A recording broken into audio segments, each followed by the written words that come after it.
Welcome back to BCIT Magazine. We'll now be joined by Ish Sharma for our new series, Eye on Health. Ish? Thanks, Leah. And welcome to Eye on Health. Multiple sclerosis is a disease affecting thousands in Canada. A new controversial treatment called CCSVI has been shown to have promising results for MS patients. However, this treatment is not offered in Canada. MS patients and their families want that to change. Carmen Weld has their story.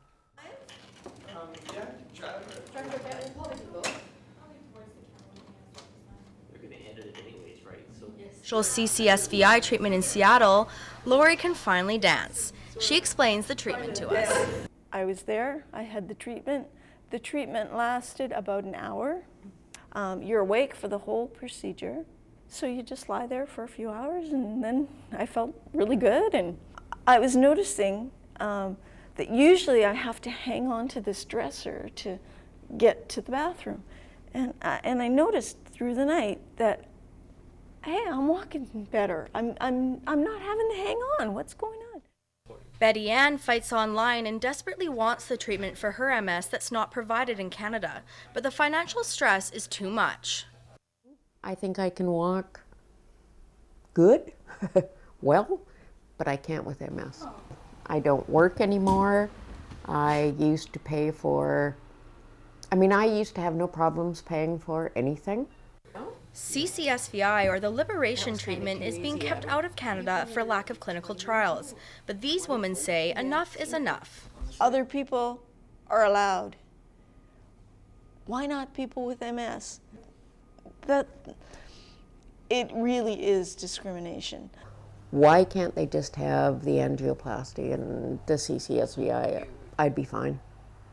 I think that Canadians, any Canadian that wants it done should be able to get it done. In a country like Canada, where we boast about having great social medical coverage, that we are not doing this procedure to try and help people, it really questions my faith in Canada. I'm afraid to live my life. MS is a debilitating disease, and those suffering are asking for help. These women hope their stories will invoke change in Canada. I think that's enough. Carmen Weld in North Vancouver for BCIT Magazine. That's enough. Imagine needing a stem cell to save your life. Many of BC's ethnic population struggles with finding a match. Over 80% of donors are Caucasian, and that leaves those in the ethnic community at a risk. But as Nagar Moshahedi finds out, there are deep social stigmas associated with giving blood. She also shows you the miracle of Krish Naidu. Krish Naidu suffered what no young boy should, leukemia. Nobody was a match, but then a miracle happened. The doctors told us that there's a very slim chance of finding one, especially in our own ethnic background.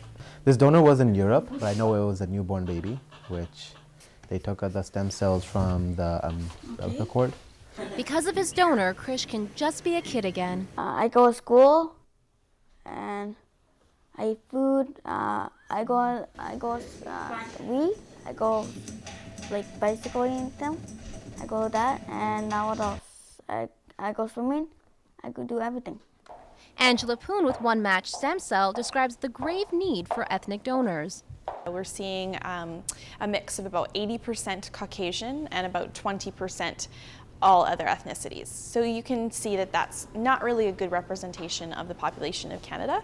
Right now, today in Canada, we have nearly 900 patients who are waiting to find a matching donor.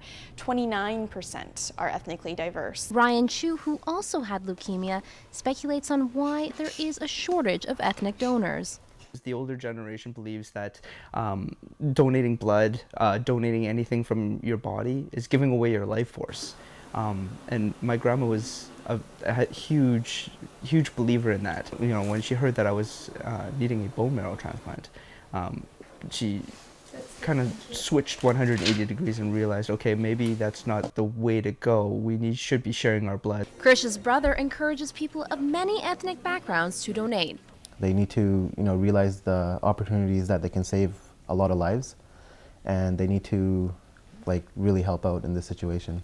And Krish has one message. Just thank you for a donor. Aww. He or she. Nagar Moshahedi in Surrey for BCIT Magazine. Start like going crazy, Chris. You won! Go crazy. Go crazy, do they go? If you have any questions or comments regarding this program, please visit us online at bcitbroadcastnews.ca or at bcit-broadcast.com. So both those stories were interesting on Eye on Health. Yeah, it's crazy. I had no idea that was going on in our community at all. It's great that Krish was able to find a donor in Europe. Well, that's all the time we have for today. I'm Michael Popov. And I'm Anita Stankia, and for Ish Sharma, that was the last episode of BCIT Magazine until September. Thanks for watching and have a great summer. We'll leave you with this image of Burrard Street Bridge. I believe the yacht is going to go under the bridge. We will see it. Oh, whoa, isn't that a nice shot? Look, the yacht is going in. Movement in the frame. We pay attention.